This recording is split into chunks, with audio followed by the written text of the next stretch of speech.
Ito po ang ating napakaganda, light new condition, Jeep umbrella type stroller. So this already washed and ready to use. Wala po itong faded, wala siyang discoloration. Okay, good for 6 months old, up to 20 to 25 kg approximately. Okay, ito po yung details po niya one by one. Unahin natin sa kanyang sitting position. Ayan, fix po siya nakaganyan. 5-point harness, wala po siyang putol. Next natin yung kanyang canopy. Black na black po yan. So lockable dito po siya sa side.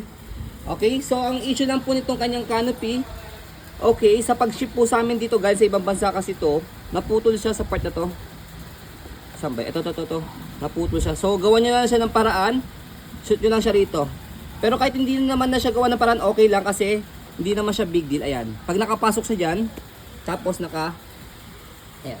Ganun lang. Tapos kapag pinold siya, tignan natin, angat lang siya niya ganyan, tapos ganyan. Ganun lang. Kaya hindi naman siya affected sa kanyang performance. Yung kanyang handle, okay, wala naman siyang tear. Pero light new condition pa po ito. Ayan. Dahil sa maliit na problem lang na yan, ayan, mababatuloy namin siya maibebenta. Pero kung di yan naputol sa pagpapaship po sa amin, nasa 4-5 po namin ito ibebenta. Okay? Hindi na ninilaw. Stopper, ayan, okay, stopper niya. Okay. Tapos yung kanyang basket. Body frame. White pa yan. Kaya nakapanghinayang na nagkaroon ng issue sa ganun. From 4-5 siguro to, depende na namin ito mga 2-5 na lang. Ganyan. Okay.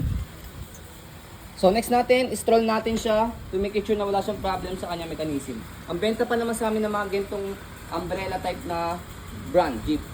Tapos meron pa siyang pang shoulder carry. Sa pag-fold, turo po namin sa inyo. Angat nyo lang po ito. Slide. Tapos angat.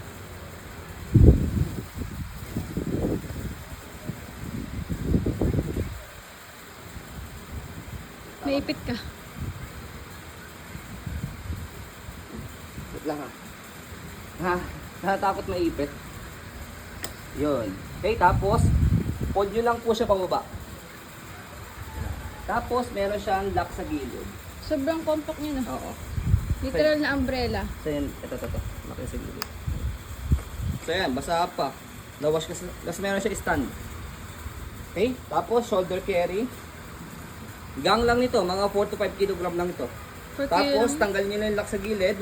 Bukan nyo lang siyang ganyan. Tapos tapakan nyo po itong kulay silver. Maipit. Kailangan nakachinelas kayo. Ayan. So that's it. Ganun lang siya i-open sa fold. Other than that, wala po siyang issue ha. Light new condition po yan. Okay? So ayan po, as you can see, very details po kami sa amin pong pag-video kasi amin siya policy. No refund, no exchange. What you see is what you get. So yun po, maraming salamat. Have a nice day and God bless po.